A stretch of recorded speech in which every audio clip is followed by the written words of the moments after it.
The separation of talent and skill is one of the most confusing concepts for people that are trying to excel, who have dreams, and who want to do something great with their lives.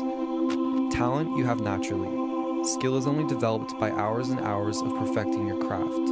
Our craft is unique. It becomes an outlet for our emotions, gives a voice to the voiceless, and brings the toughest issues to the forefront of our minds. We push boundaries and ask the important questions, all in the hopes of making our mark on society. This is where our mark begins.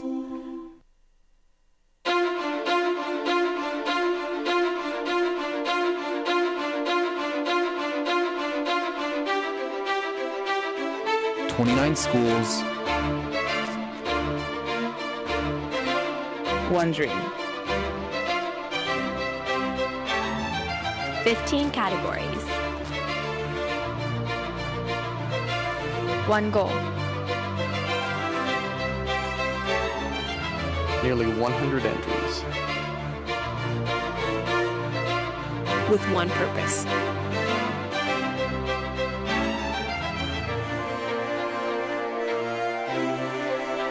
We do all this in the hope of leaving our mark on the first annual NCME Awards.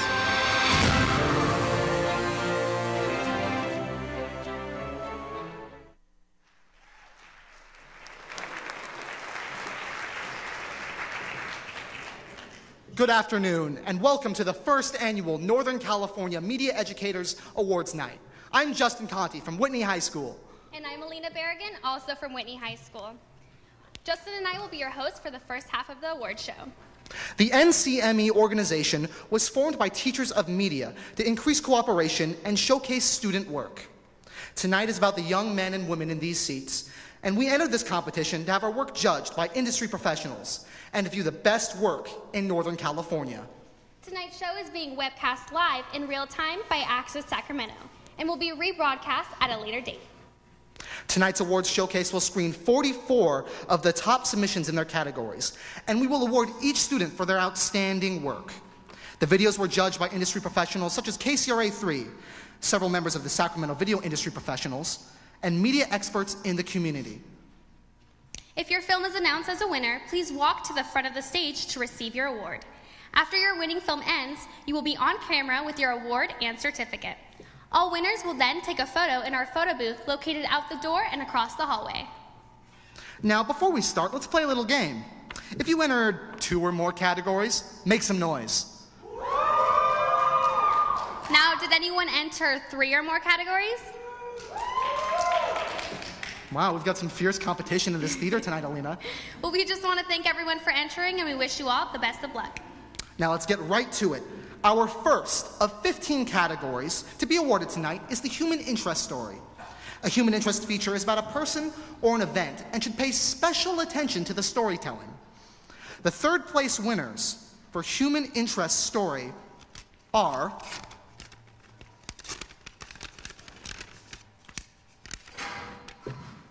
from Christian Brothers High School, Elmer Lazarde, Jack Graham, Jeremy Wackman, and Austin Greiner.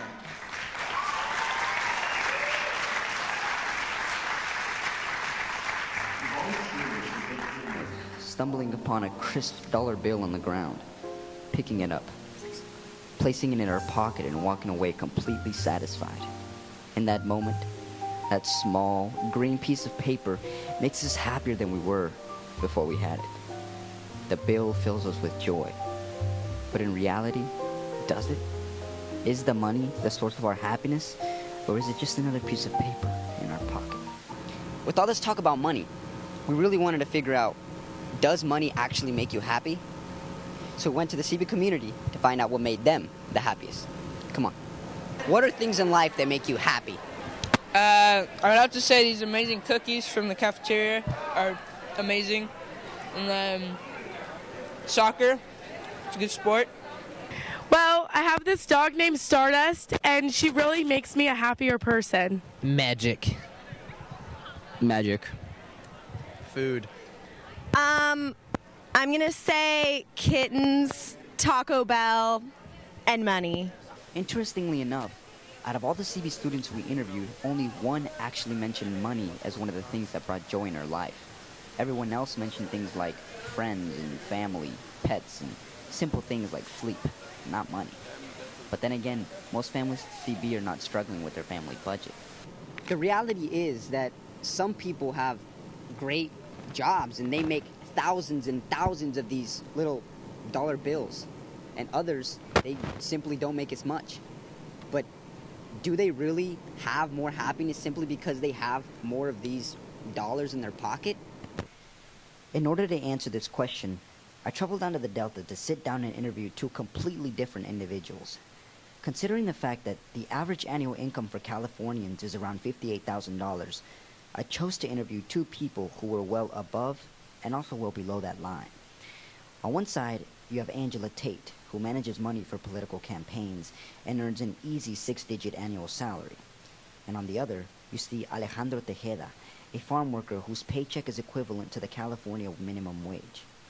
I was curious to see their views on money and its influence on their happiness. And when questioned, they responded with this. Money doesn't give you happiness. It gives you the freedom to make decisions that you can be happy by. Making good living allowed me to bring all of you back to the inauguration so we could see the president get sworn in. That was pretty cool. That was my job. That was the ability to, buy the tickets and bring everyone back and rent tuxes and get dresses. That's what money allowed us, but that wasn't what money wasn't made us happy. It was all of us being together on those days made us happy. Now, that's the point of view of someone who makes a great deal of money. But what about someone who doesn't? Well, for me, the things that make me happy are knowing that my family is well and healthy and being able to be here with my friends. I do think that money contributes to a kind of happiness because it allows you to live a more tranquil life. It allows you to live in a home and, own a nice car.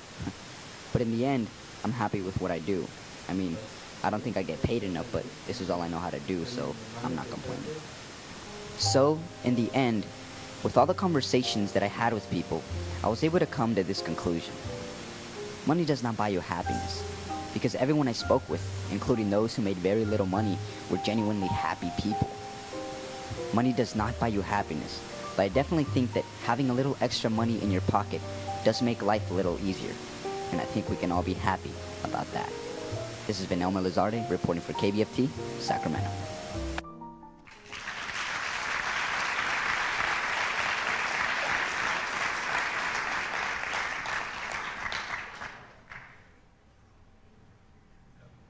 Our second place winners for human interest story are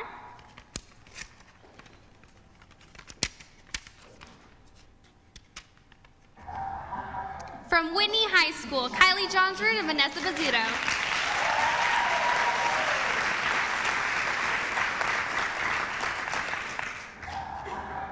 A local C's candy shop in Auburn has been open for over 30 years, but you can only visit the store 7 weeks out of the year. We've tried it, in the springtime, like at Easter and that, and it just, it doesn't do the same, so it's more work doing it at that time, but doing it at Christmas, it's really the primary time that we can really do it. Each year, the Kiwanis Club of Auburn buys over 4,000 pounds of candy for the holiday season. Last year we sold almost 8,000 pounds of candy, but usually around $20,000 to $25,000 or sometimes more, sometimes a little less. But that's how much we sort of plan on each year. When they go to the candy store, the profits are going to the owner, when they buy from us, the profit goes to the community. All of the proceeds Kiwanis Club of Auburn makes by selling candy goes to local charities and organizations in the area. It's a fundraiser for our Kiwanis Club and all our community activities that we do. We give out, our focus is the youth and the children of the community. So we do reading in the classroom. We give out dictionaries to third graders in the elementary schools in the community. Several customers know what the candy sales are for, and one buyer, Kim Bird, has been directly affected by the donations. Then I know that the Kiwanis sponsors also one of the Boy Scout troops, and I know a couple of the Boy Scouts. Just something to sweep up with them. Gilbert Hemmer, chairman of the Kiwanis Club in Auburn, said there are many ways people can help. One of the other things that we do is the C's for Soldiers program. And with that, Anyone can come in and purchase some candy, and we have a box in the front of the store that they can deposit it in.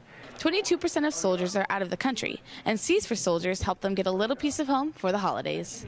Well, if we give them a little bit of a touch of home during the holidays, you know, because it's the only time that we send candy over is during the holidays, it, you know, if it helps them or the ones that are in the hospital. Reporting for WCTV 19 with photographer Vanessa Bizzuto, I'm Kylie Johnsrud.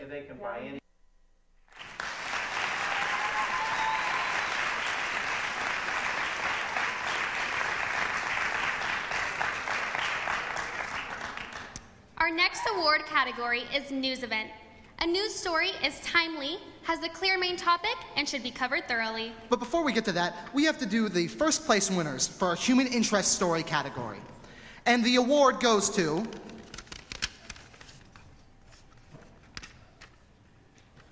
in Whitney High School, Frankie Wenson and Haley Martin. Conservation is anything from driving less to recycling. But at the Sacramento Zoo, it means preserving the environment we live in. Conservation is the name of the game at zoos. So in addition to housing animals that we show for visitors to come and look at, endangered species that they may not be able to see out in the wild or aren't traveling to those places, we really do a great job of supporting conservation partners around the world. Part of the zoo's fundraising efforts for education and conservation awareness is a carousel.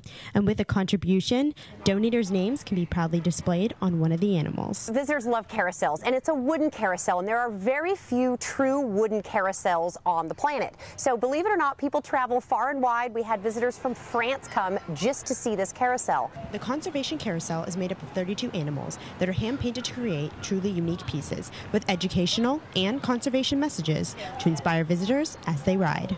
It has been an overwhelming positive response. People are loving that, and the fact that it's not some faraway cause that they haven't seen, that they're not involved with. It brings it home. They can bring their families and they'll ride the carousels, the animals that they have supported. You can't typically say, oh, I have an animal at the zoo, but this gives people the opportunity to say that. A lot of animals are endangered, and we need to get the young people to have an interest and that they'll want to save in other parts of the world. Zoo officials say every day animals are on the brink of extinction, while people continuously cut down trees and hunt animals illegally. You think you won't have an impact, but what if that one garbage bag that you threw away makes its way to the ocean?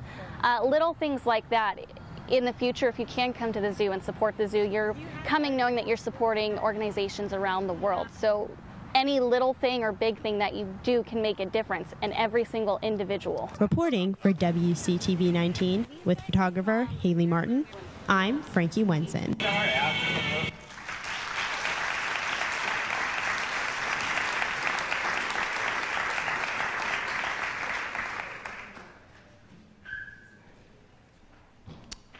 Now, for news events, we have 4 awards in this category because of a tie for 3rd place. Our first 3rd place winner for the news event category is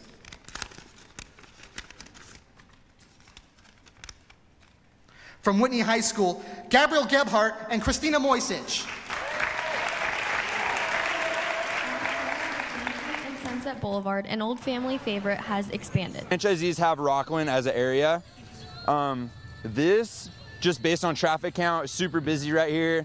We're close to you guys at school, so we can help out. November 19th was the grand opening of the Rockland Dutch Brothers location. So I didn't work here on opening day, but I was the 3rd customer here. I've been a fan of Dutch for a while, and then finding that they were opening one here was just really cool. Oh my gosh, have you seen the line? Yeah, I'm so excited.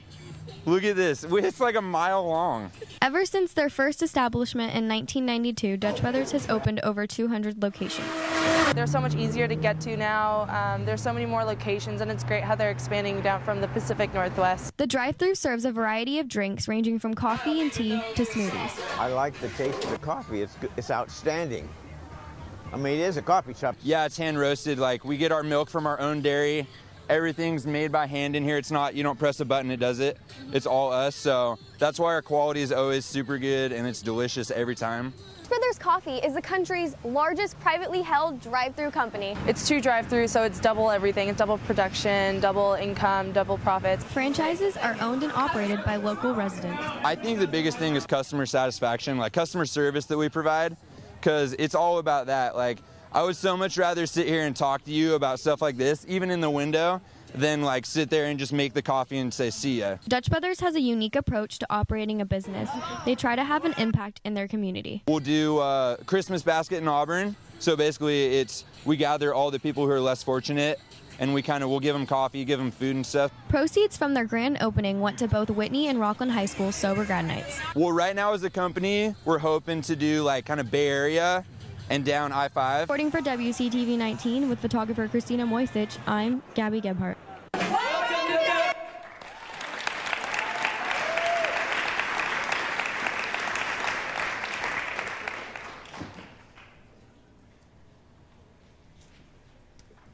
Social changes coming across America. A new controversy.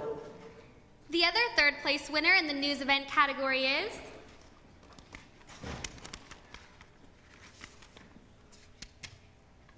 from Antelope High School, Alexander Bittner. Every morning, hundreds of students rush to school to beat the late bell at 7:45 a.m. Whether walking, driving, or getting dropped off by parents, everyone has a certain route they take. For some student drivers, this may include crossing from Palmerston to Alberta Road. For these drivers, they may have already noticed the new no U-turn sign in front of the senior citizens' apartments. Years in the past, students would cross from Palmerston to Alberta, but instead of waiting in the line to turn left for the short time the light is green, students and parents would cross Alberta into the senior citizens' apartments and make a quick U-turn to turn right onto Alberta. I don't make the U-turn because I don't mind waiting in line, because I'm normally on time, and risking to get a ticket is pointless to me, so I don't. I use the U-turn because, like, it gets me to school faster, and I'm not trying to be late or whatever, because I don't need any more tardies. But at the beginning of the year, the senior citizen apartments, Sierra Creek, put up their own sign to protect drivers from making this dangerous U-turn. We put up the signs for safety for both the residents and any of the drivers, students, adults, parents alike. But many student and parent drivers feel this change is unnecessary. The parents hold up the green light and there's a ton of traffic and I need to get to school on time. I'm trying to make it to school on time and not be late to class. It just makes going to school faster. While this may seem as an inconvenience to the students, workers and seniors who live at the apartments say this will only help protect their safety. It's not a legal U-turn. There's not sufficient room and space to perform a proper U-turn. Therefore, there are fender benders, residents that are elderly here on the property that are almost hit on a regular basis. But being on private property, enforcing the sign has been difficult. Occasionally, sheriffs do sit out here and will cite people who do the illegal U-turn, but other than that, we don't have that proper authority to enforce that sign. We can enforce if we see a violation. We can cite the driver. This has been Brooke Carrick signing up for Channel 5 Titan TV News. Every morning,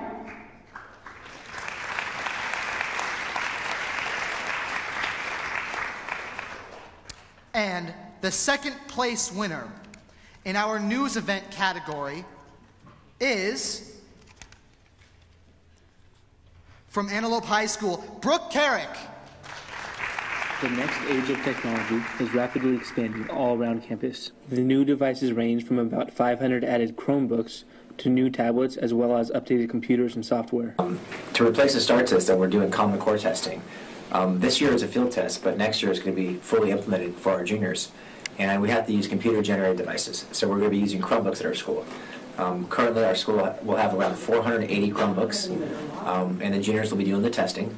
To support that many Chromebooks, we have to upgrade our wireless. And so right now we have 20 access points for our school. The advanced technology being brought in is part of a new era of learning where textbooks and documents can all be easily accessed on these devices and create a more simplistic way to learn. Along with the school district, there is a new push to provide the schools with more technology. Our incoming superintendent, Mr. Ron Severson, has a huge vision of truly making our school district and Antelope High School relevant with 21st century technology for all of our teachers and students. The district has allowed funding for added technologies on campus and allows this technology to be added into the daily curriculum. In regards to who funds the technology, it really comes from various sources. One, as a school site, I've allocated a fund in our general site budget that purely goes towards technology. It's not a lot of money, but it allows us some replacements and to do some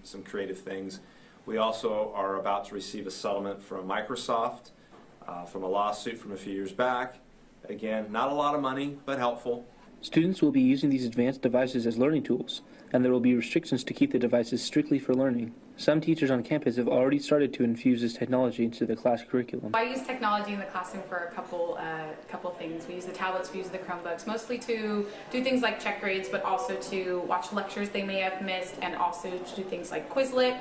I think it's really nice to have the handheld device versus going to computer labs. It saves time, it's more ownership of the device in front of you, and there's a lot of ways you can supplement your teaching with technology as long as that is useful and in their hands. And you can find things online. If someone's not understanding something, I can have to watch it again. But a lot of times we use it for like review and Quizlet and anything where I feel like it's going to benefit the student learning. Next year will be just the start of this new era of technology and learning. Signing off for your Channel 5 Titan TV News, this has been Chris Howell. The next age.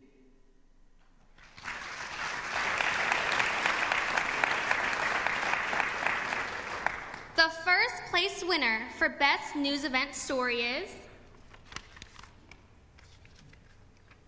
from Antelope High School, Christopher Howell and Cole Langley. The next age of technology is rapidly expanding all around campus. The new devices range from about 500 added Chromebooks to new tablets, as well as updated computers and software. To replace the STAR test that we're doing Common Core testing. This year is a field test, but next year is going to be fully implemented for our juniors. And we have to use computer-generated devices, so we're going to be using Chromebooks at our school. Currently, our school will have around 480 Chromebooks, and the juniors will be doing the testing. To support that many Chromebooks, we have to upgrade our wireless. And so right now we have 20 access points at our school. The advanced technology being brought in is part of a new era of learning where textbooks and documents can all be easily accessed on these devices and create a more simplistic way to learn. Along with the school district, there is a new push to provide schools with more technology. Our independent superintendent, Our next category is sports event or highlight package. Sports are a big part of high school life, and these stories capture a sporting event from start to finish. They are balanced with both the winning and losing teams and cover an event thoroughly. There are 2 awards in this category. The second place winner is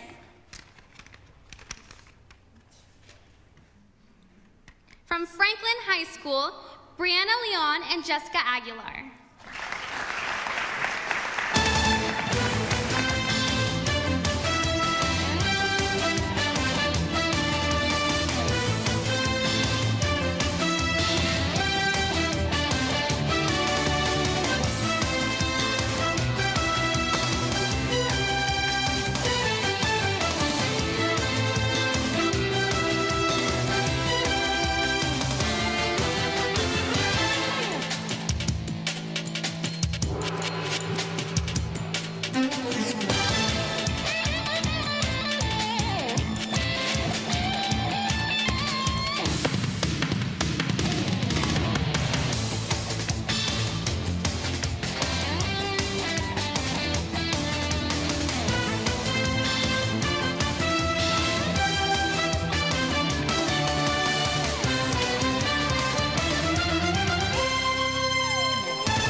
And the first place winner for the sports event highlight package goes to Matt Judy and Justin Chandler and Jared Lombardo from Whitney High School.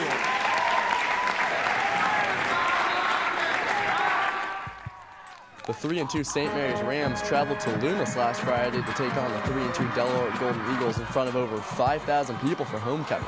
The last time these two teams met was last year's playoffs, where Delaware came out on top 21-10. The Rams were looking for a different outcome this year as Brian Pasquale picks up a couple blocks early and goes 47 yards down the sideline, down to the 1-yard line. They would score on the very next play, putting them up early 7-0. Delaware would respond immediately as quarterback Michael Moore dumps it off to Dylan Cainrath, who does the rest, going 38 yards, getting to the St. Mary's 32-yard line. They would later score, tying it up at 7-7. But early in the second quarter, Ram quarterback Caleb Parrish connects with Jalen Ratliff for 31 yards. Parrish would cap that drive on a 6-yard scramble as St. Mary's extends their lead back to 7. Just 2 minutes later, the St. Mary's defense would appear to bottle up Dylan Cainrath, but somehow Cainrath gets free breaking tackles as he goes off to the races for 61 yards, and the students there loving it as the game would go into halftime locked in a 14-14 battle. Coming out of half, the Golden Eagles would look to take their first lead of the game as Mason Humes lines up from 29 yards and he puts it through with plenty to spare, but the defense, they would be the story of the second half. The Delaware defense would cause an interception, force a fumble, and come up with a couple of huge fourth down stops. Here's what Delaware head coach Casey Taylor had to say about the defense in the second half. I think tonight paid off. You know, they're a very good team, very explosive. We had a good game plan coming in, and I think our guys really did a good job executing it. Taylor loving the defense, but the offense would come up huge with less than 2 minutes remaining. Cainrath delivers the knockout blow, going 57 yards, putting the game out of reach as the Eagles defeat St. Mary's for the second straight year, beating the Rams 24-14 on their home turf, sending the homecoming crowd home happy. Well, I think a lot of credit goes to Delarore's defense. You know, Delaware was playing good defense and taking away some of the things that we wanted to do. So credit to Delaware. You know, they did a nice job. Well, you know, we're excited. You know, we played the best teams around, and we feel these last 2 weeks have prepared us for our chance in the SFL. Like I said, next week everybody's 0-0, so it doesn't really mean much unless we take advantage of the experiences. So we got to focus in now on Wood Creek and, you know, try to be 1-0 in the SFL. Reporting for WCTV 19 with photographers Justin Chandler and Jared Lombardo, I'm Matthew Judah.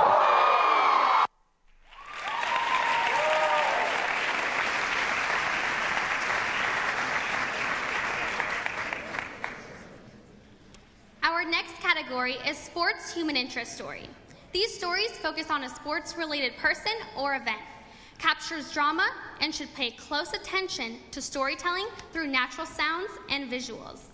Our third place winners are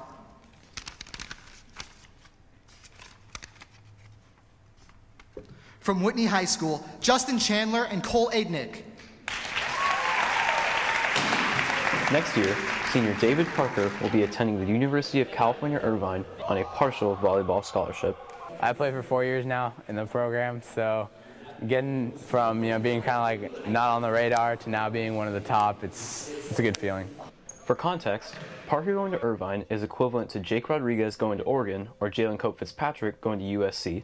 UC Irvine is constantly ranked in the top 5 in the nation. Irvine's won 2 national championships now. They've just built a strong program. Their former coach, John Speraw, is now the USA national coach, and he built a strong culture of volleyball, and the players buy into academics as well as athletics. Since full-ride scholarships do not exist for men's volleyball players, and there are very few professional opportunities, most athletes do not play after high school. The love for the game, I guess, would be the #1 reason to continue after high school. Most players will get burnt out or they keep it as a hobby. Although Parker's season kicks off next Friday right here against Division I section champions Granite Bay, he says it was his club team that got Irvine's attention. To pursue the next level, I would say playing club on top of high school would be the best thing for you. Parker, number 11, plays outside hitter and is often seen slamming the ball on the opponent's side of the court. But that would change if he hopes to further his career. He'll probably transition to a different position, which would be from outside hitter, attacker, to a defensive position as a defensive specialist or a libero. It's a passion that I see myself in the future pursuing, and from college to possibly Olympic. We're down to 1-2, right. Reporting for WCTV 19, I'm Justin Chandler.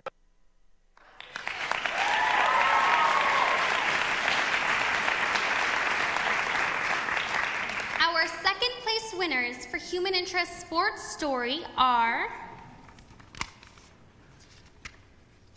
From Whitney High School, Katie Palin and Amanda Carlson.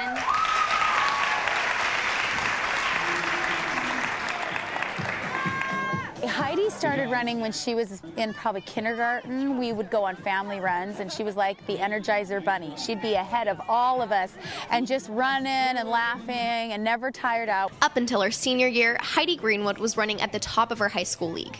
But in March 2013, all of that seemed to change. She had been #1 on the team, was excited about her senior year.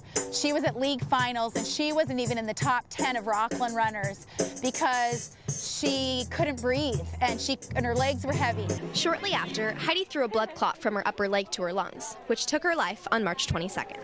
It was really hard at first, but I know that a lot of us feel like Heidi's in heaven, and we're all super excited. And that's what Heidi's mom says she would want. She wouldn't want people to grieve her passing. She would want them to celebrate her life. And what better way to do that than? I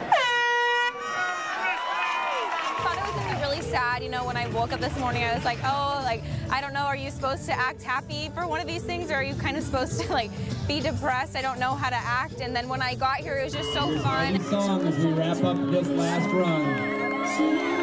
So we decided if 100 people came and loved Heidi, we would be happy with that, and we'd be good. And as you can see behind me, there's no shortage of runners here today. As of right now, 15 minutes before the race, already 800 people have signed up to remember Heidi and chase the sun. I think it shows the effect that Heidi had, that how many people loved her and that she loved.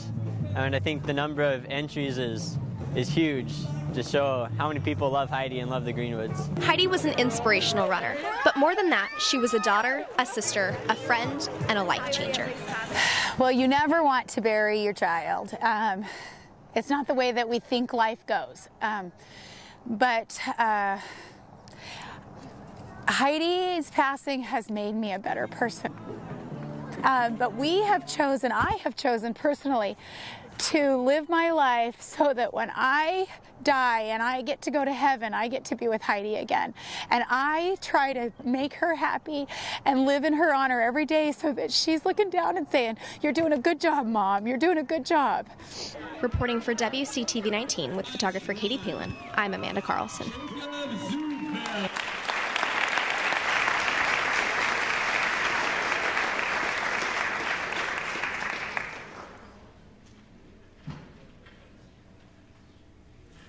And our first place winners in the human interest sports story category are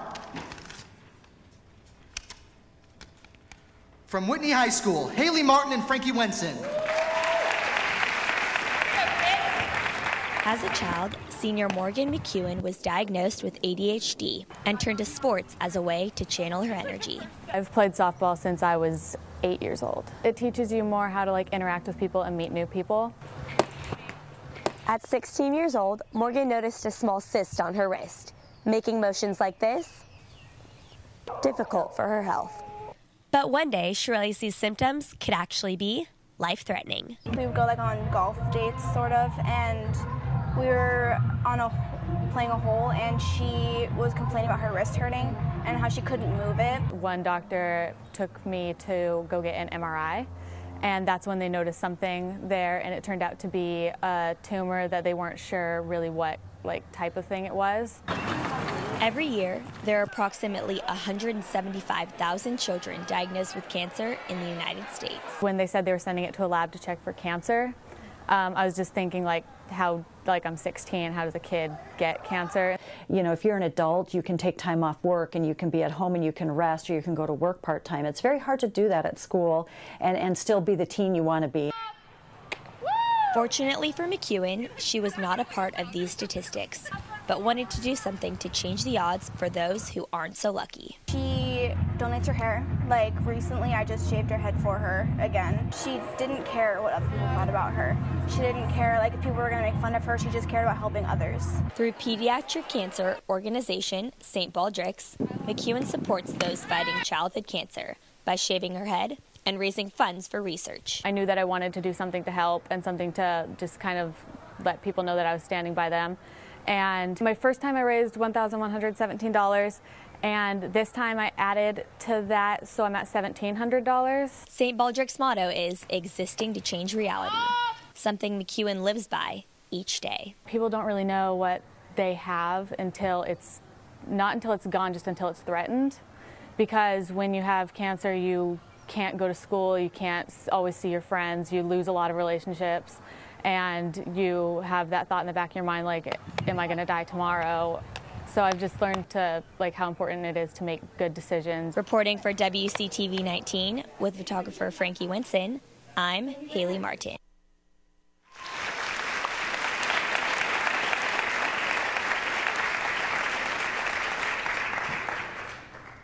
This next category is a specialized part of broadcast journalism.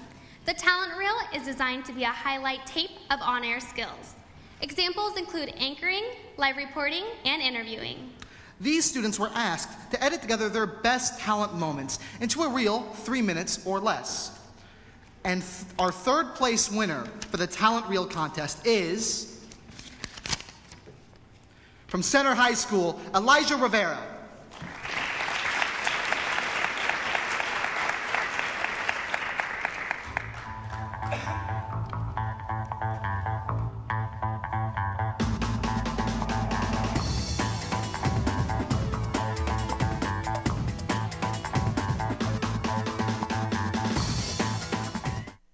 Salutations, Center High School. Salutations, Center High School. Hello, Center High School. I'm Elijah, and welcome to Cougar Television. Later in the show, we have a preview for an upcoming show, but first, here's the bulletin for Wednesday, September 4th. Hello, Center High School. I'm Elijah, and welcome to Cougar Television. Later in the show, we have a couple of animations to show you, but first, here's the bulletin for Monday, March 24th, 2014. And that's time for today's feature created by the Advanced Computer Graphics class. That's it for today. If you have some news or information you'd like on CTV, please drop our room 305 and tell us. If you have some news or information you'd like on CTV, please chat by room 305 and tell us. I'm Elijah, and thanks for watching CTV. If you have some news or information you'd like on CTV, please chat by room 305 and tell us. I'm Elijah, and thanks for watching CTV.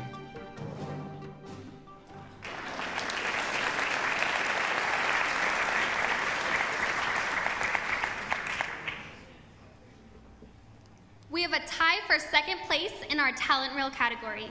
So our first second place winner is from Whitney High School, Matthew Judy.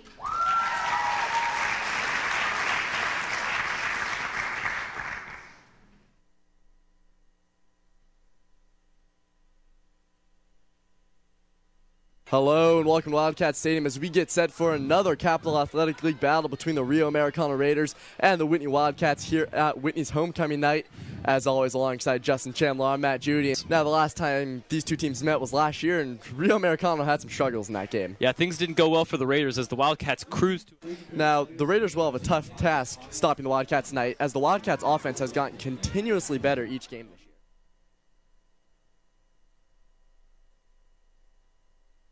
Coach, thanks for stopping by. I really appreciate it. Hey, thanks for having me, guys. Now, let's talk about your first game against Mira Loma. Your offense was rolling. You guys ended up winning 55-7. How important was it? Now, next Whitney hosted Rio Americano, and the offense was going again. You guys controlled that game from start to finish. You ended up winning 56-28.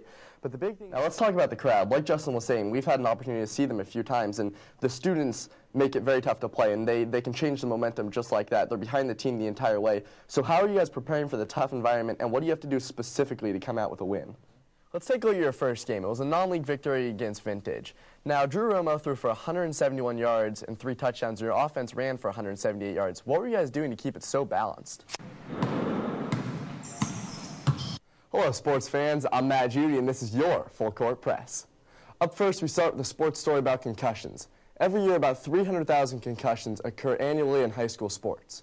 Photographer Jared Lombardo and I show you how one athlete deals with multiple head injuries on the basketball court. Here's our story. Sophomore Tony Roberts returned to the court on February 5th against Antelope. He played for the first time in over a month. He also played in the senior night game against Mira Loma. Now we'll get you caught up on some varsity winter sports scores from last Wednesday. Hello, sports fans. I'm Matt Judy, and this is your Full Court Press. Up first, we start with a sports story about the softball team's new head coach. Former softball coach April Steele had an overall record of 133-76 since he started the program in 2006. Reporter Kyle Dowd and photographer Josh Penny explained how this year's team was thrown a curveball. Here's their story. The softball team's next home game is against Ponderosa on March 11th at 4 p.m. Up next, photographer Christian Condos and I are here with our game of the week. Here are the highlights from last Friday night's volleyball game against Granite Bay. That was your Full Court Press. Thanks for tuning in. We'll see you guys next time. Now back to you guys in the studio.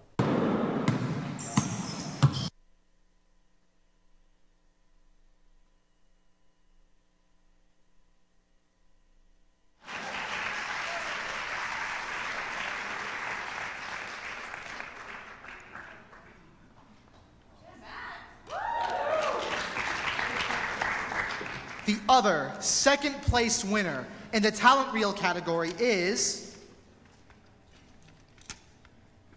from Center High School, student Gabriel Romo.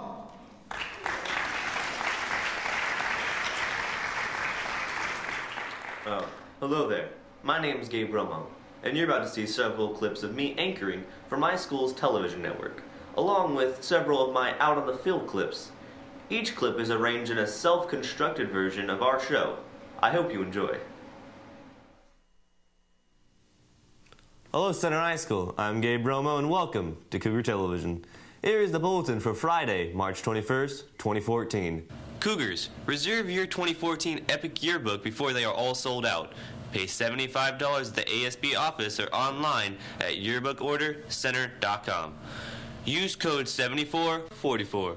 There are only a limited amount of yearbooks available, and they are selling out fast. Don't be left out. Now it's time for today's feature.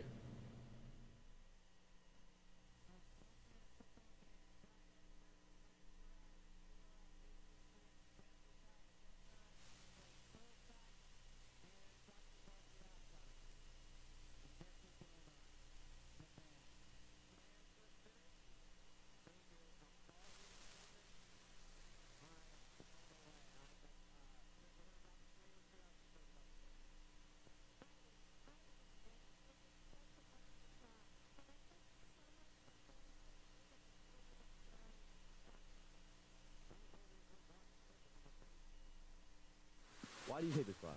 Because the class is fun, creative, and laid back.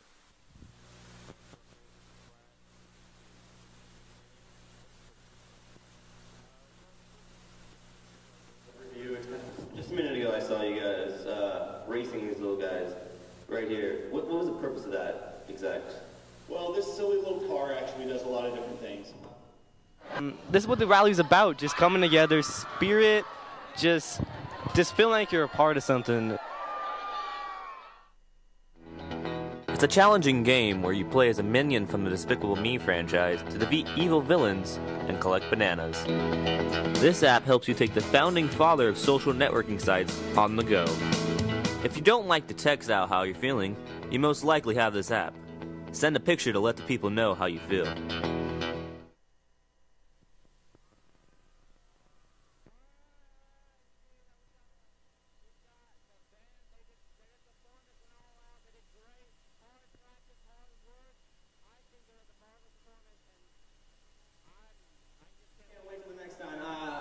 I'm Gabe Romo, reporting for CTV. See you next time, Cougars. That's it for today. If you have some news or information you would like on CTV, please drop by room 305 and tell us. I'm Gabe Romo. I'm Gabe Romo. I'm Gabe Romo. I'm Gabe Romo. I'm Gabe Romo. And thanks for watching CTV.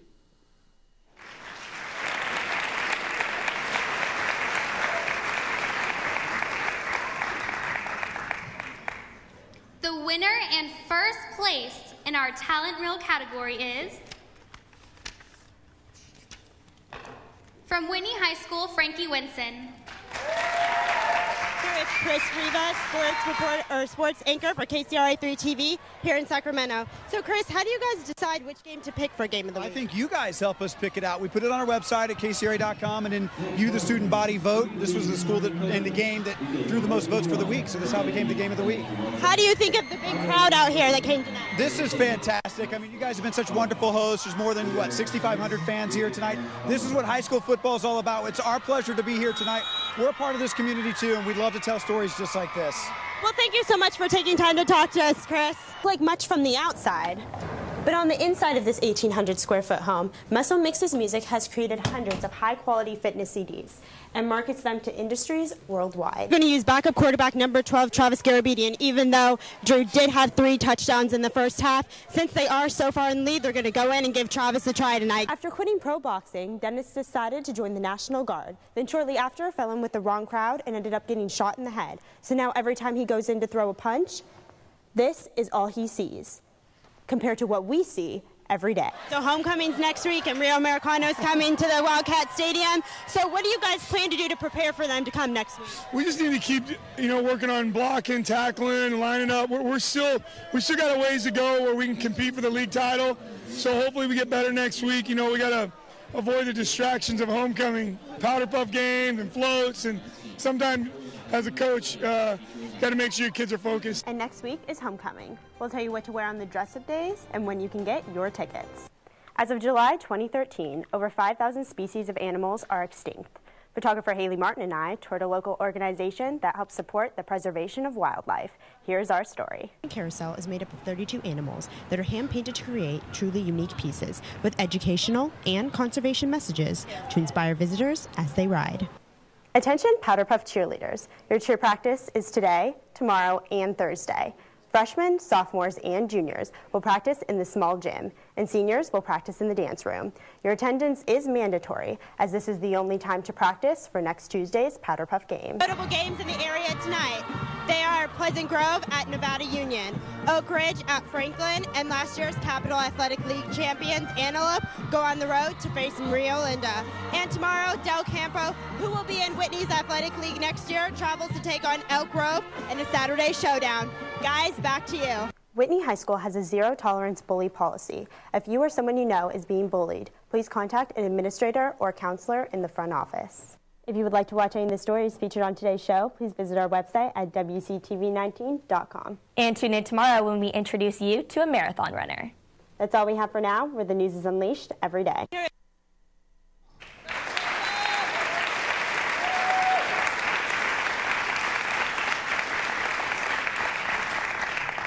Our next category is documentary film.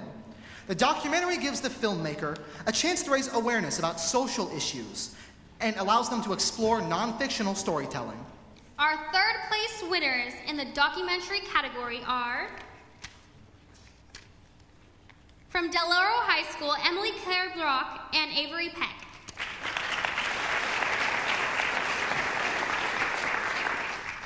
I'm not perfect. It was my impression that life wasn't either. I wondered, at the end of it all, what really matters. When I look back on my life, what will I remember?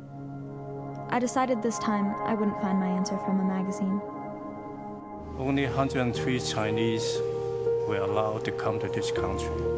So it's very, very difficult. That I did live through the Great Depression.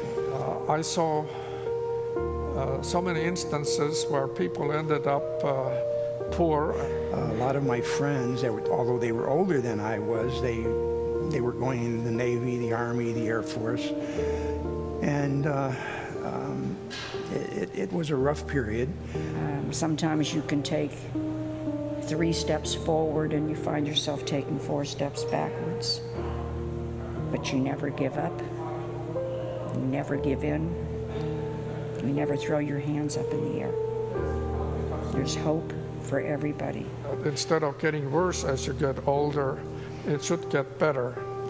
And in my case, this is absolutely true. But we lived in a Chicago bungalow, probably 1,000 square feet. I don't think it was bigger than that. I grew up in sort of a upper middle class situation. My father was a Lutheran minister. In this Chicago bungalow, there were 10 of us living. There was my grandmother, my grandfather, my dad, my mother, 3 boys, my Uncle Tom, my Aunt Nancy, and their daughter, Margaret. We didn't have all the fancy new conveniences. We had a telephone, only one old-fashioned telephone, and electric power was limited. I came to this country at the age of 19. Then I went to the U.S. Embassy by myself with broken English and apply a visa to come to the United States to visit my grandfather. I could take $15 a week and go dancing with my girlfriend, which became my wife. We could go to the show. Wednesday was show night. That was our dating night. Wednesday was show night. Friday was roller skating or just hang out. Saturday was dancing. Sunday was show. And the rest of the time I couldn't see her. But that was our life back then. I worked with at-risk students in a high school, and it was so extremely rewarding for me, extremely.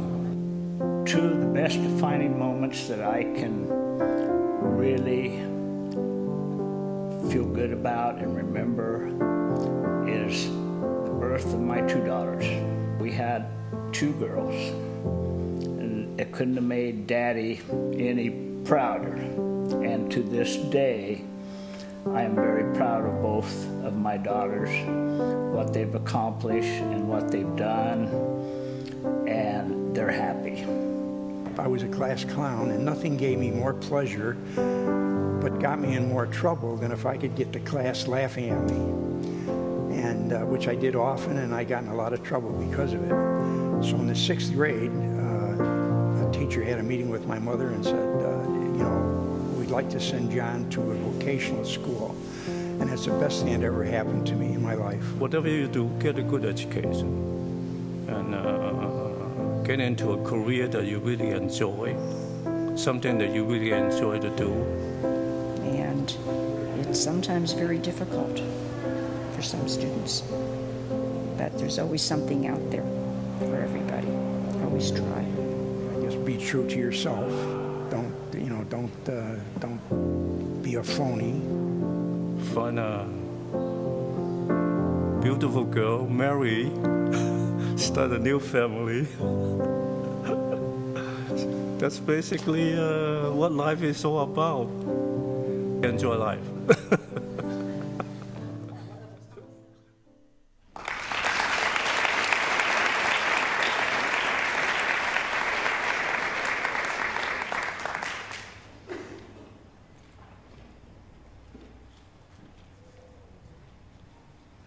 In the documentary category, our second place award goes to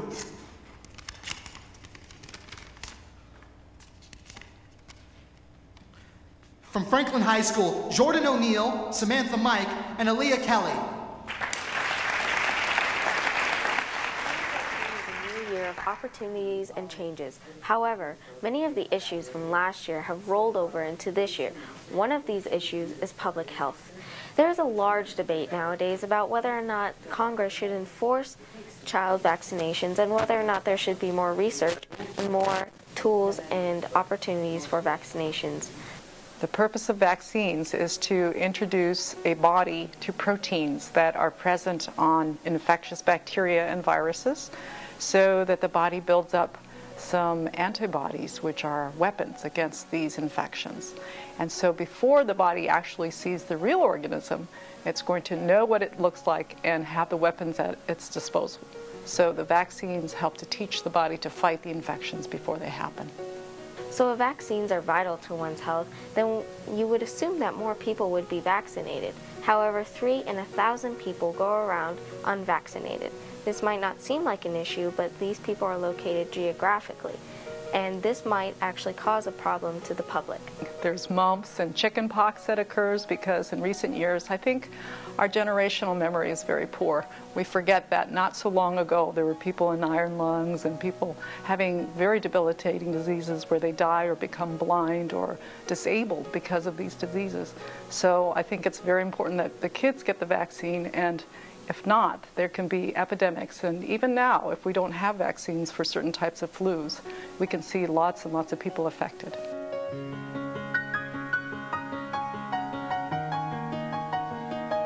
There's always risks to doing different kind of medical procedures, and I think you have to weigh the balance between the risk to a particular child and the benefits. For the vast majority of us, it really is to our benefit.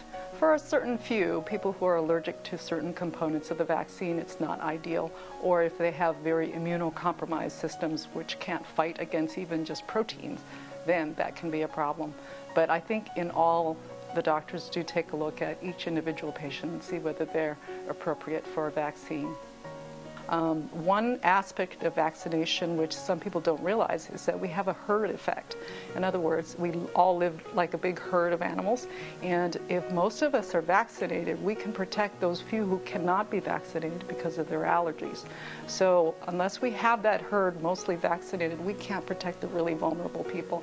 So you're protecting yourself as well as others. There are thousands of flu viruses, thousands of strains of flu viruses, so every year there's a different flu virus that is the prevalent one, the one that they believe is going to be the risk for that year, and that's the flu vaccine for that year. But what can we say about the diseases that we don't have vaccines for? We have these new diseases like SARS and avian flu and swine flu, and why don't we have drugs? We need to have drugs that treat these things like right away. You know, we have this expectation. And I think that's fine, that's good, but then you look at a disease like malaria and it's like, well, God, we've had this for millennia.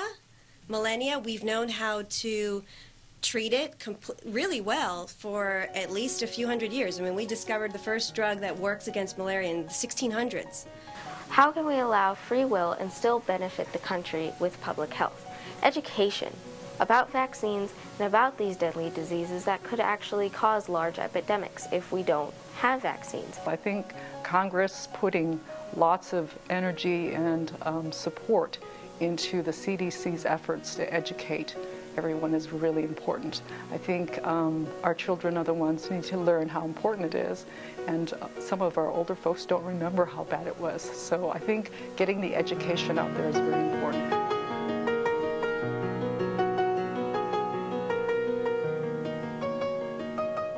Making decisions like these can be very difficult. That is why we did our own research in order to help enhance our point of view about vaccinations and what Congress should do about them. Some diseases such as smallpox killed off millions of people over thousands of years, since 10,000 BC. You can see some of these diseases in the mummies from Egypt. I think that if we had that memory, we would know how important these vaccines are and how many people had to suffer through the centuries before we came up for a cure. So we leave it to Congress to fix 2014. This issue of public health can be transformed and brought into a new way that can benefit the public.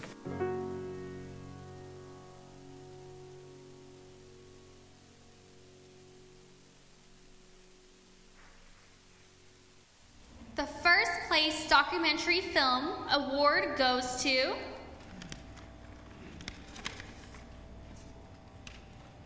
from Bear River High School, Justin Reimpa.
Today, we're at Najjar Vineyards, and I felt it was very appropriate to come here to talk about the Porsche and my ability to still drive the car after my amputation.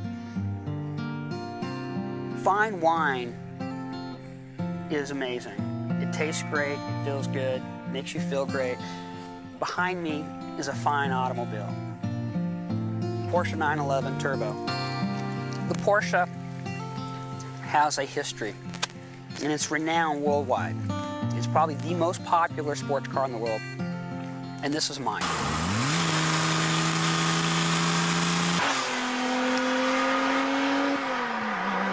The car's capable of doing 0 to 60 in under 4 seconds.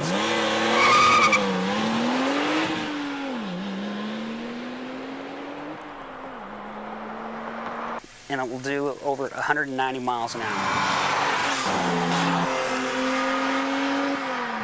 When we were making this video, we took it out on a country road, and it was so satisfying, so enjoyable. We'd set up the chutes, get behind the wheel, and just become one with the car. I don't even think about the fact that I don't have a right leg. It doesn't even enter my mind. Most of the time, I don't even know I'm missing a leg. I just get in the car and I go out and I drive it. And the sensation that I get by shifting and speed matching and the acceleration, and the feeling that I get is just so enjoyable, inspirational. But there's a stigma out there that a person with one leg is not going to be able to drive a car like this with a prosthetic leg. Well, I've chosen to attempt that. And to be honest with you, I'd like you to check out some of the videos that we've shot using this car with me driving it, and you tell me if a person with one leg can or cannot drive a car.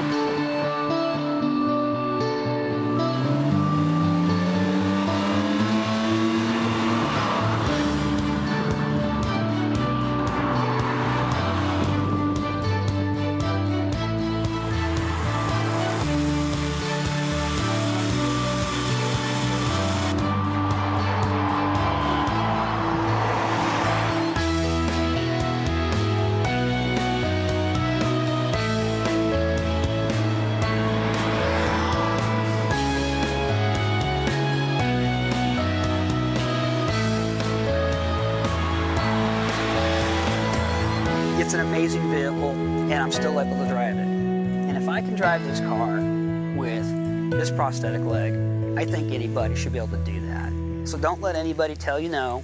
Don't let anybody tell you you can't do something. Go out, do it, give it your best, and make your own decision, and find out what life's really about. It's amazing.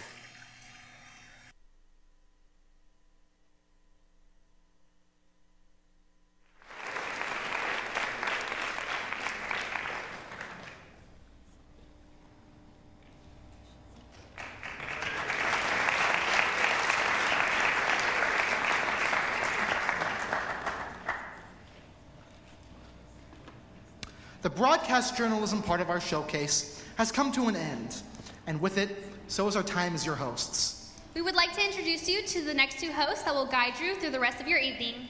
Please welcome from Winnie High School, Amanda Carlson and Frankie Winson.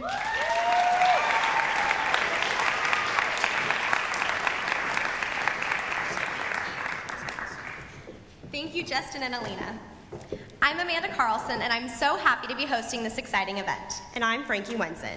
Okay, let's get right to it. It's time to start the film and animation portion of tonight's showcase. The Northern California media educators wish to recognize students that work in all areas of video production. The next category is production portfolio. The portfolio recognizes the pre-production work that goes into all of the films you see here tonight. We have only one winner in this category. And the best award for production portfolio goes to, from Franklin High School, Gianna Shibata Bardero.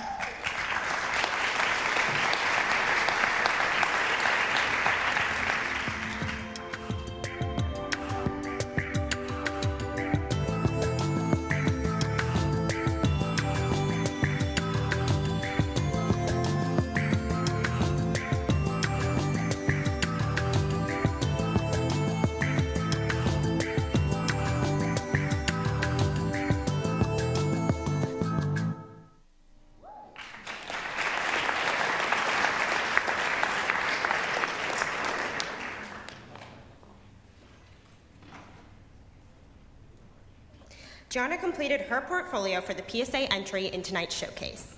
Now let's get right to the winners for the PSA category. The public service announcement, or PSA, should promote a positive social issue with the intent on creating change. These films are 30 or 60 seconds in length.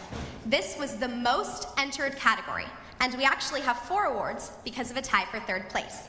Our first 3rd place winner in the PSA category is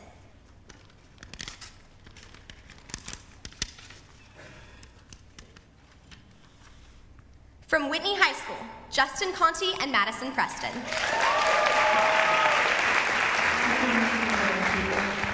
I want to eat, but I won't. I'm trying to fill this emptiness inside. I need to make everything perfect. I feel so alone. Because I never reached out, people ignored me. I was just afraid to talk about it. People teased me and discriminated against me. It seemed like no one was there for me. I was trying to get away from my problems. Every day was a challenge. But I realized I didn't have to do it alone. My friends and family were there to support me.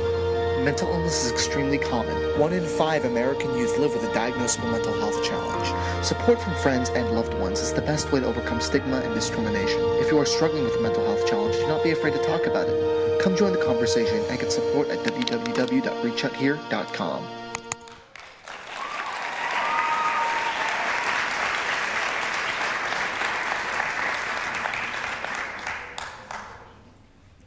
The second 3rd place winners in the PSA category are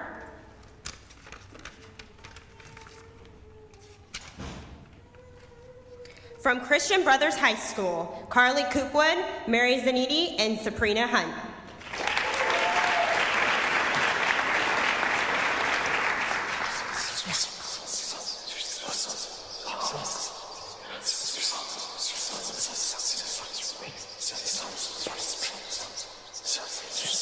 Sex trafficking of children is a global and growing issue.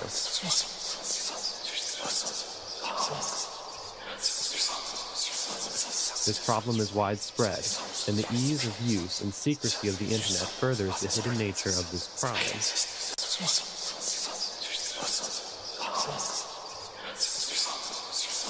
Police and government agencies report they have seen the phenomenon of child sex trafficking increase tenfold over the last 2 years.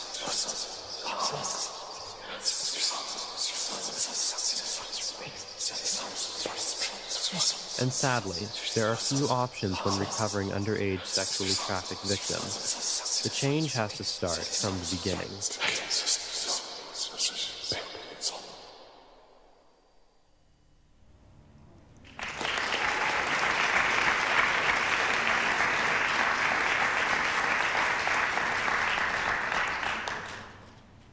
And the 2nd place winners in the PSA category are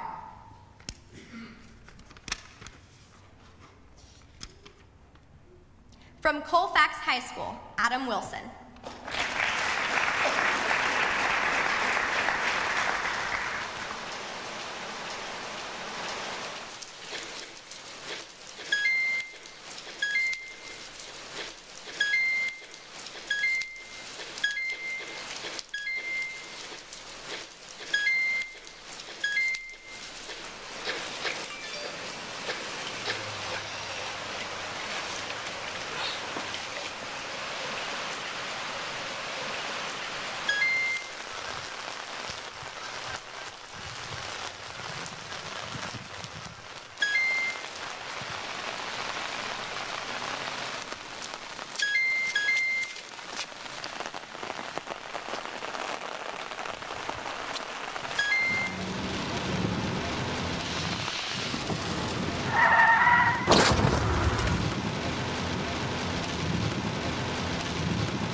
The 1st place PSA is awarded to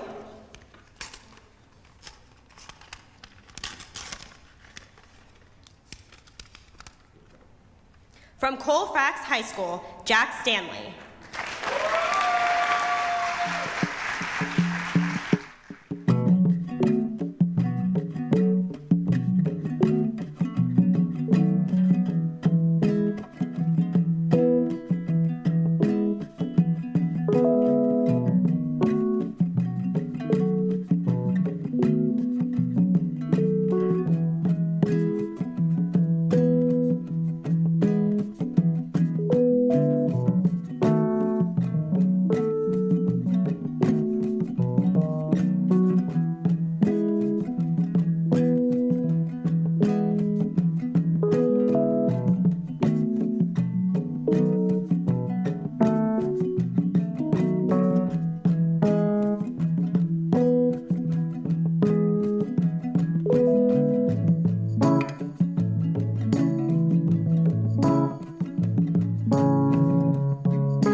Commercials are created to promote or advertise a real product, service, technology, or commodity.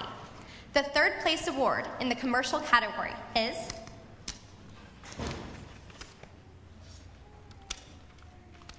from Whitney High School, Justin Conti and Madison Preston.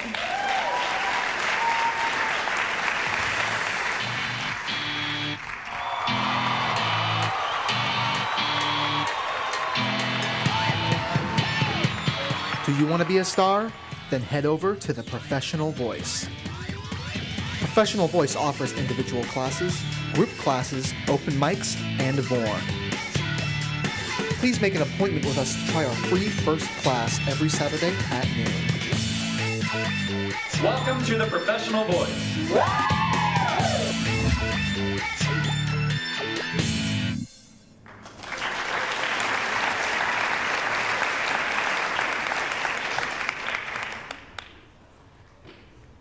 The second place winners in the commercial category are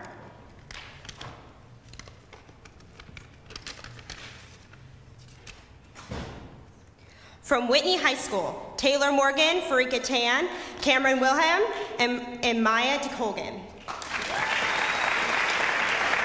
Everyone has a bucket list, but who actually gets to check everything off? Some want to visit famous presidents, others want to see great monuments, and some people want to see it all, both domestic and internationally. The World of Chocolate Museum and Cafe combines great chocolate sculptures of famous monuments with international flavors of chocolate from countries like Ecuador, Italy, and a host of others. Come check one more thing off your list and visit the World of Chocolate Museum and Cafe. We're located at 11701 International Drive, Orlando, Florida.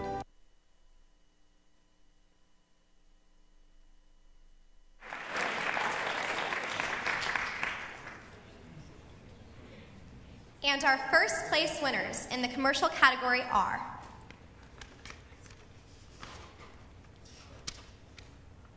from Whitney High School, Michael Abshir and Noah Spahn.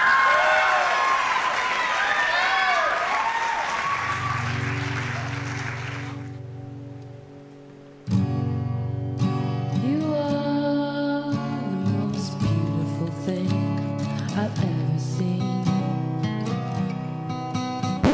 Is your smile controlling your life? With 49 years of experience, the Galante team is dedicated to having the best service and care. Remember, change a smile, change a life.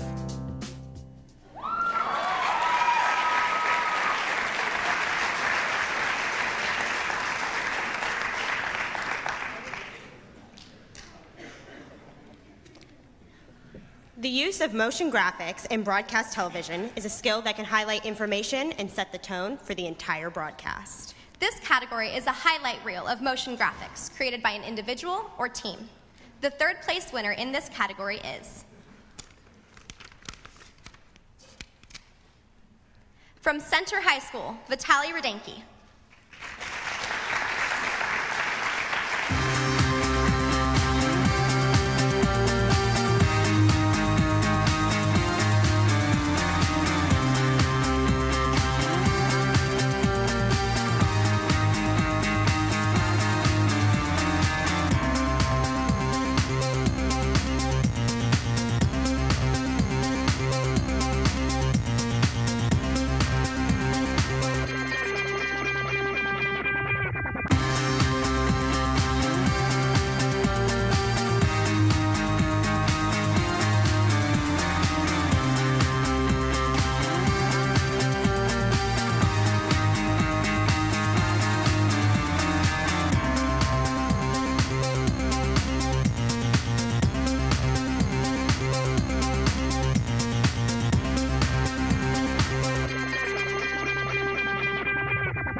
The second place winner in the motion graphics category is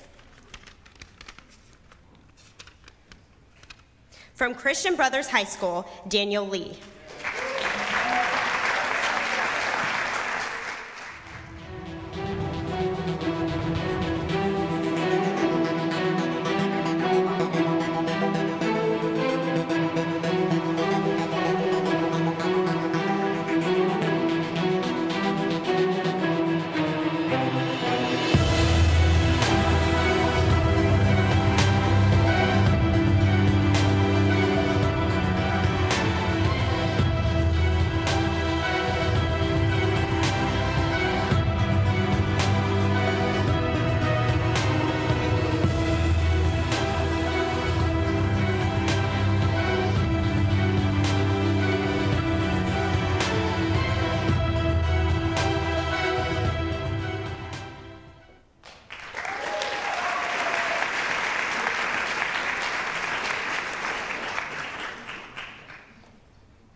first place winner in the motion graphics category is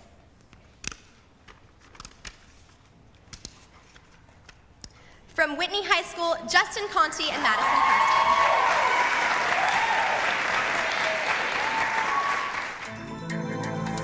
I know that it was kind of public services in general. I knew that was going to. Finds Mancini, who sneaks through the line for an easy touchdown, winning.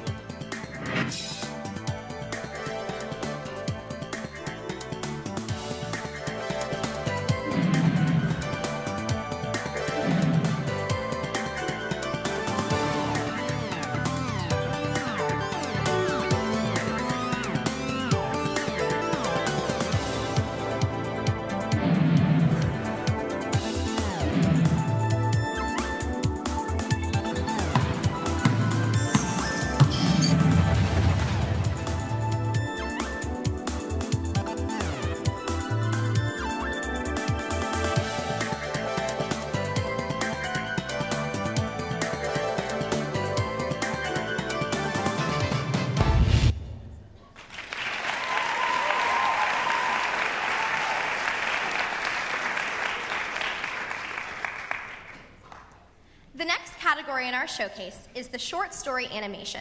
The short story animation is a compelling story told in a fictional narrative. We have only one award in this category. The first place in the short story animation goes to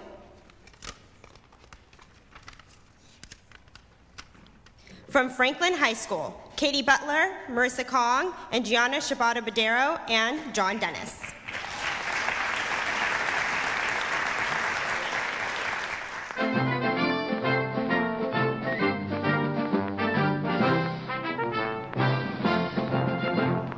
Hey Tom, what's up?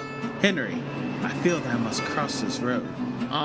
Why? Because it's my destiny. I must do this, and you are going to help me.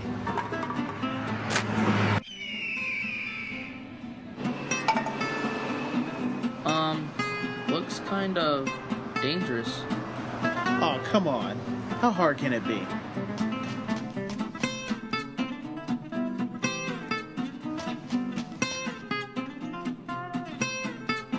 See? It's not so bad.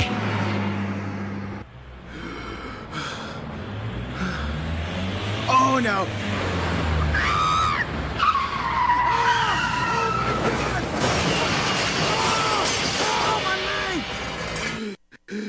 This is not over.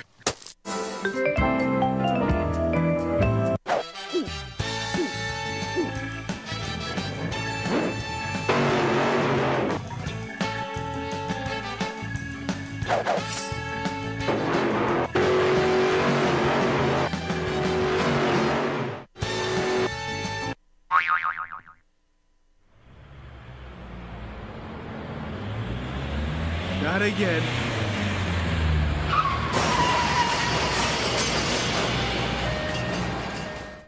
Tom, maybe you should take a break. It's gotta be something I'm missing. Tom. It's gotta be something I overlooked. Tom. So close. If I can just figure out. Tom! What? Maybe you should just give up. How could you say that? I can't give up. I need to cross that road. But don't you see? You don't need to cross the road. You already have everything you need right here. A good life, a loving family, and people who care about you. So what do you say? Friends? I must cross the road! Yeah! Don't ever change, buddy.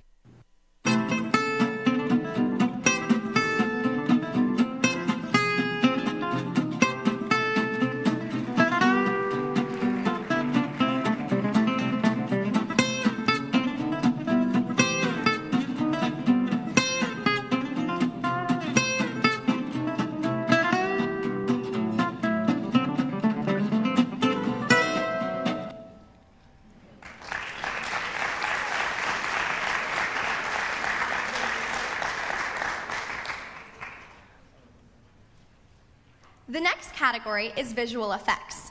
This category asks students to create a collection of visual effects demonstrating their best work. Our third place winners in this category are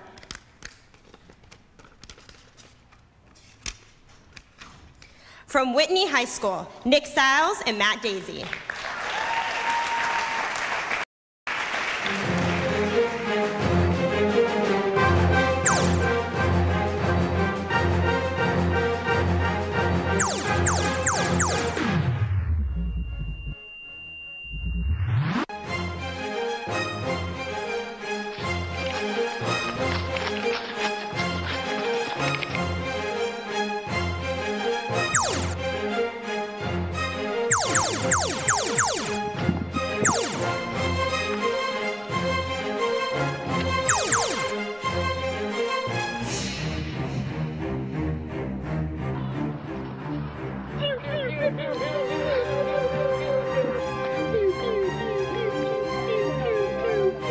Pew, pew, pew, pew, pew, pew, pew. I'm scared for this generation. Just keep walking.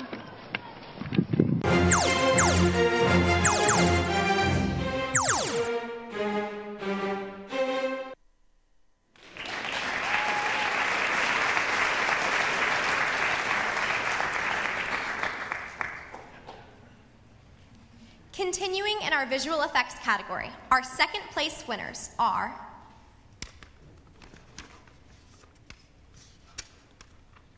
from Franklin High School, Dumba Tahinse, Chris Lemond, and Kevin Norman.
And the first place winners in the visual effects category is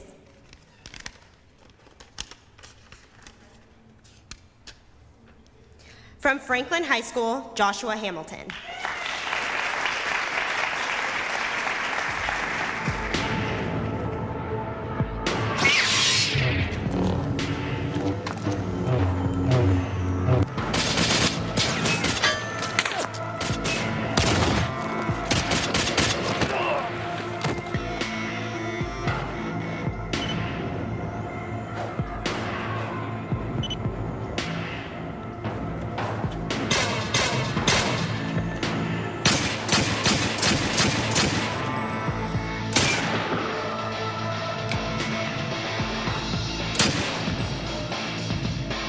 Open fire!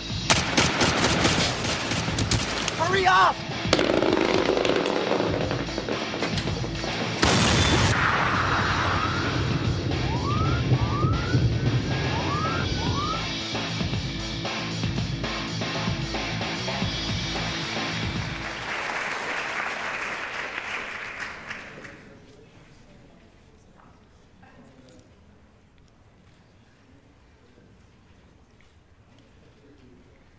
Music videos use sound and visual effects to tell their story. This category required an original song or written copyright permission. This category has 4 awards due to a tie for second place. The third place winners in the music video are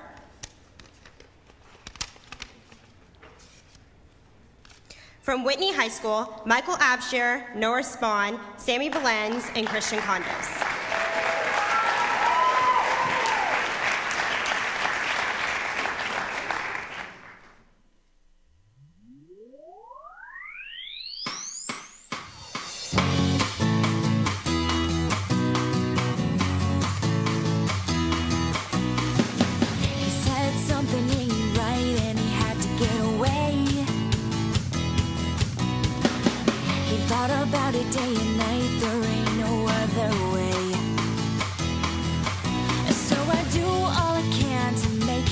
stay, but you can't change the mind of a runaway. Why you always trying to run away, darling, when you gonna realize that who you are can't be found by the pen and a map. It's in the hearts of the people who got your back, and all the laughter and memories you've shared. That's who you are. That's who you are, no matter where.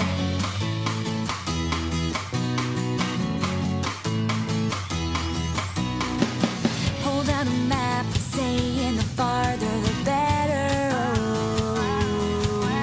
And I sure could go for some cooler weather. Just gotta leave it all behind. Don't want anybody I know by my side. No familiarity to use to hide, 'cause that's the only way to find. Why you always trying to run away, darling, when you gonna realize that who you are can't be found by the pen and a map. It's in the hearts of the people who got your back, and all the laughter and memories you've shared. That's who you are. That's who you are, no matter where. They say that I can do anything, oh, and they say that I can change the world. Well, you mean the world to me, and I can't seem to change a thing.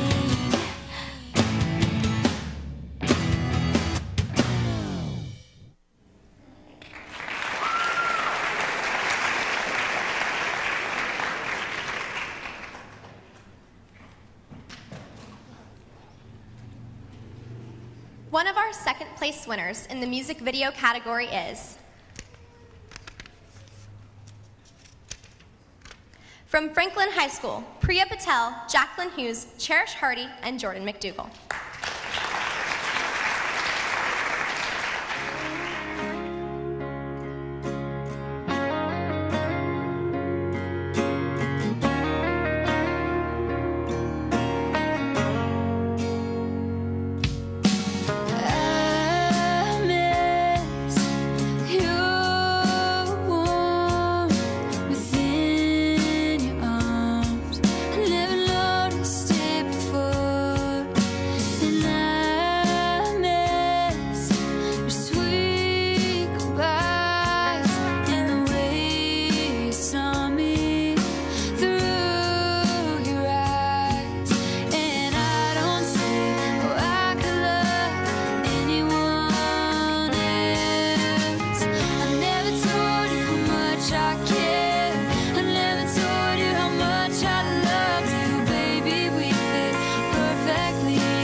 And the other second place winners for the music video category are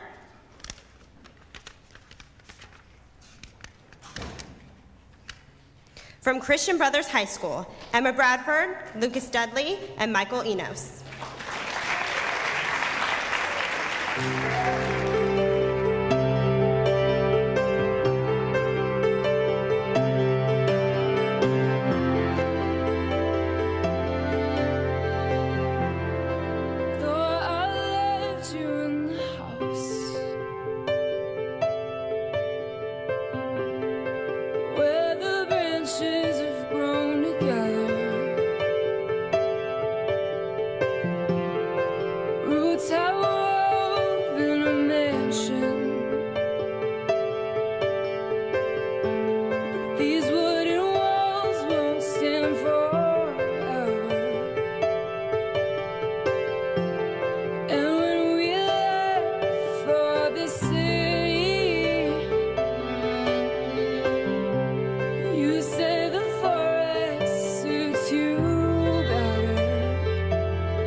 Your garden.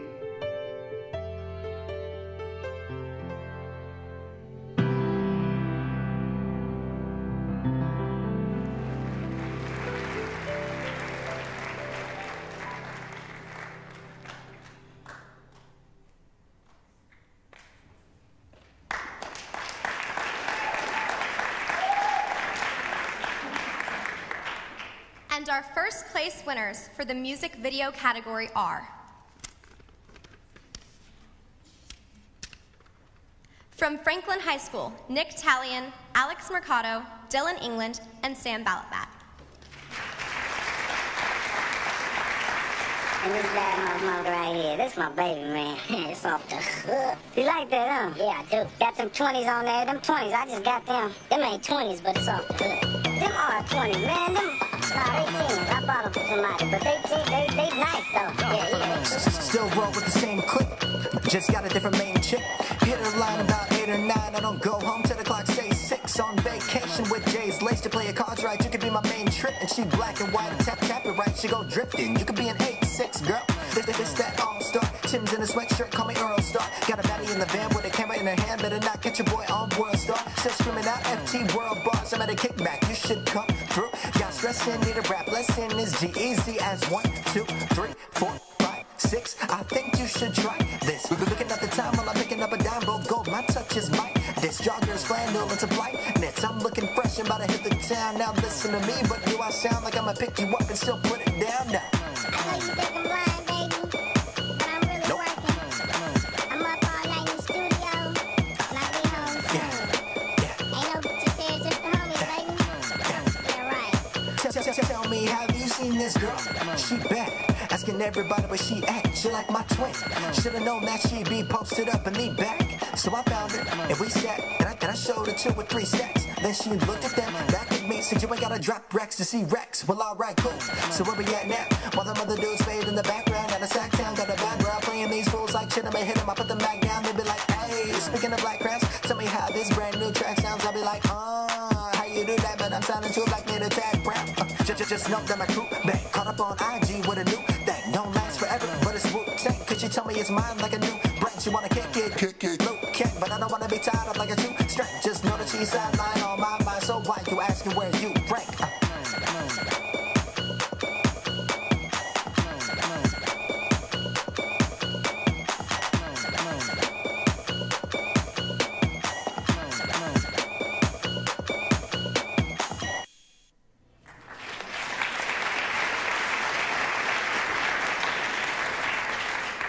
Our next category is movie trailer.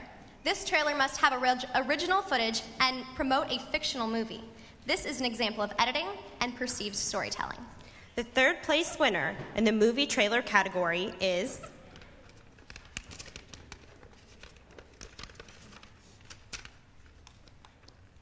from Sheldon High School, Alexandria Clark.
And the second place winners in the movie trailer category are from Whitney High School, Michael Abshir, Noah Spahn, Kylie Johnsrud, and Vanessa Bizzuto.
Your life belongs to you. The universe will offer you chances. Know them. Appreciate each moment. You can't beat death, but you can conquer it in life. Celebrate, forgive, and live spontaneously.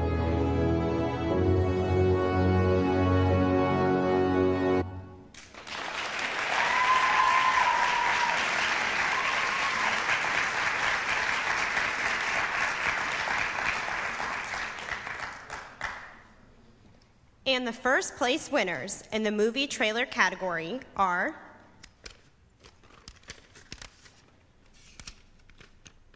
from Christian Brothers High School, Reed Kiefer, Jacob Rohair, Braden Pond, and Ryan Perez.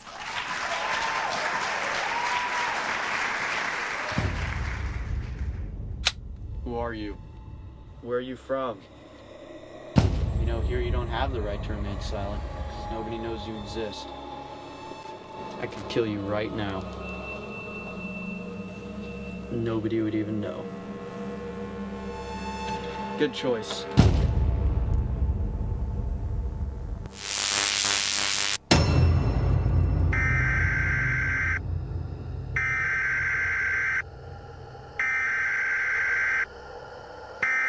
Citizens of the United States of America, we are settling the case regarding Waldo. Everything that can be done will be done. Rest be assured, we are safe. President, Waldo is threatening nuclear war on our country. We need to evacuate you immediately.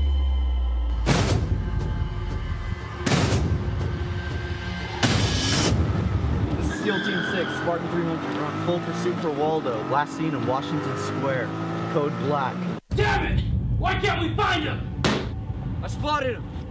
You're under arrest on behalf of the United States government.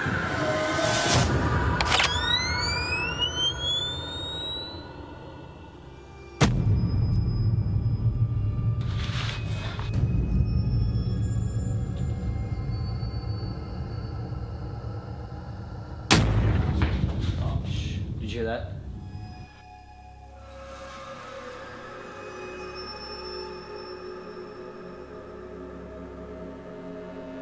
Waldo! President, we need to evacuate immediately. Waldo's been spotted within 1 click of the White House.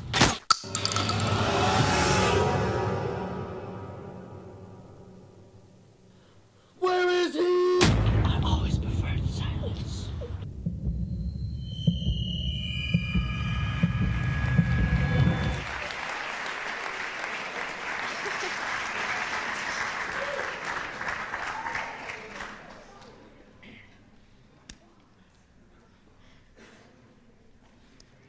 And we have arrived at the final category of the night. The short story live-action film is a difficult format. These filmmakers must tell compelling stories in less than 5 minutes. The third place winners in the short story category are from Pleasant Grove High School, Taylor Moore, Courtney Bond, Kevin McGovern, and Karen Candelaria.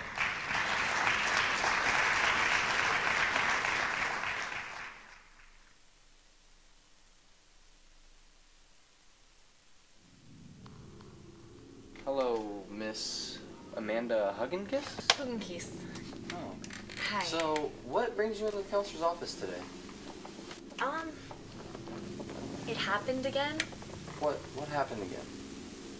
I blacked out on the field, and I woke up and I don't know how I got there. So, no recollection of anything? No. But when I got up, I saw it. Saw I saw that person in the purple raincoat who's been following me for weeks.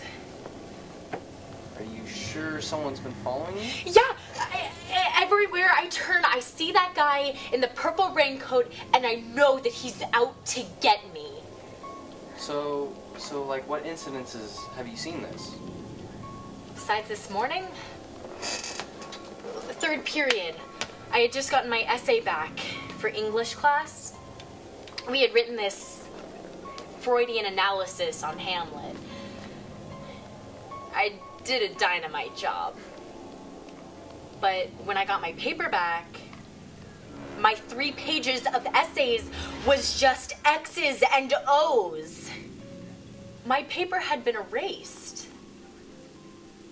With X and O's? X's and O's. Hug and kiss, I guess. I don't know. People like to tease me. It's Hugenkiss. It's German. Is there any other moment in time where this has happened? Well, after I got my paper back, I looked behind me and I saw the purple coat draped on a chair. Hello? Does that say anything to you? He's following me. Are you sure? Are you sure you're not just imagining this?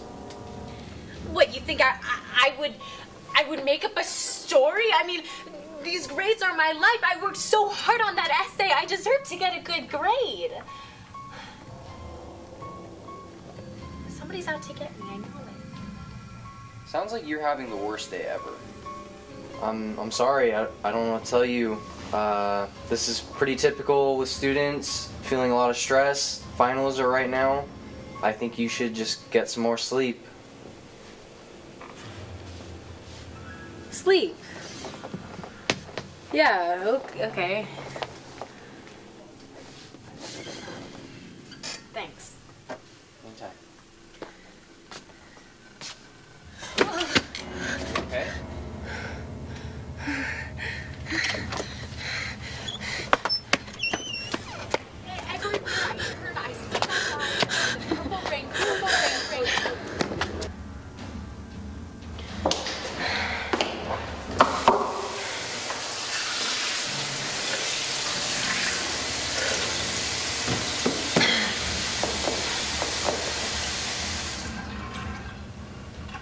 What?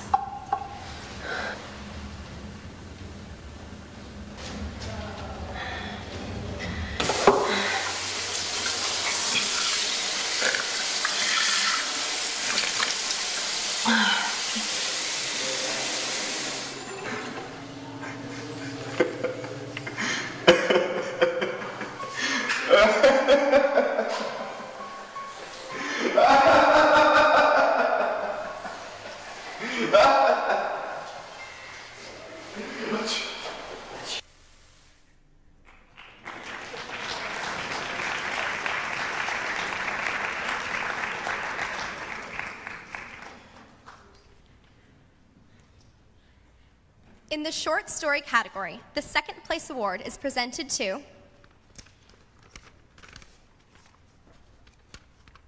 from Whitney High School, Michael Abshir, Noah Spahn, Madison Preston, and Justin Conti.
We have arrived at our last award of the night, first place Short Story Award. Before we announce the award, let's take a moment to congratulate all of the students who submitted their films into this festival. The work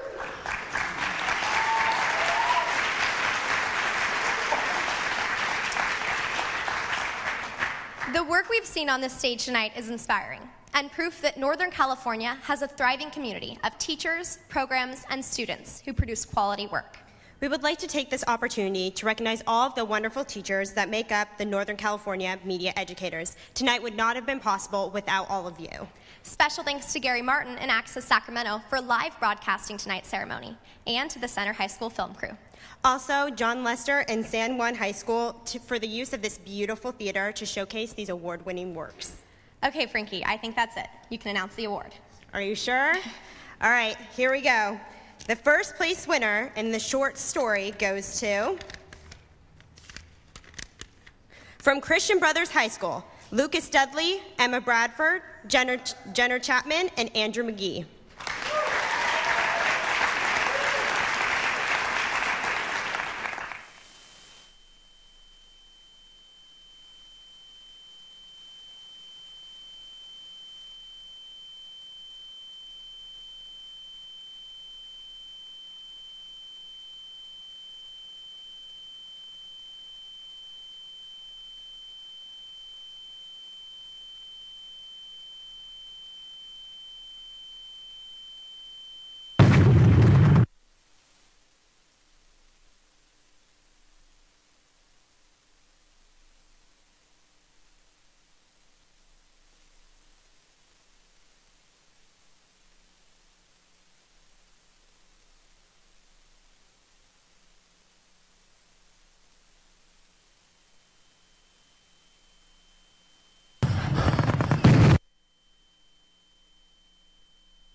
Next is the eyebrow. Then the yeah.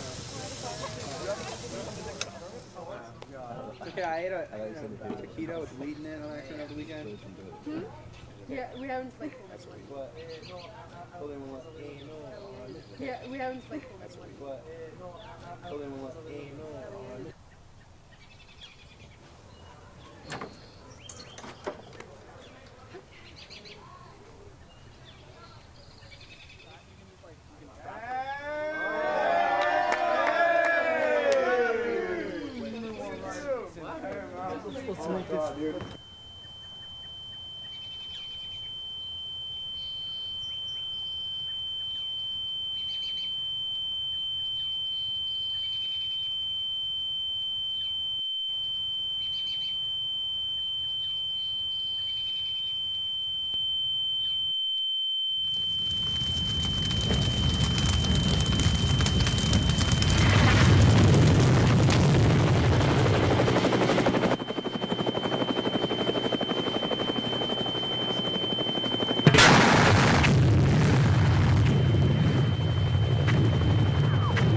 Thank you all for celebrating with these wonderful broadcast journalists and filmmakers, and we hope to see you all next year for the second annual NCME Awards Showcase. From Justin, Alina, Frankie, and I, thank you and good night.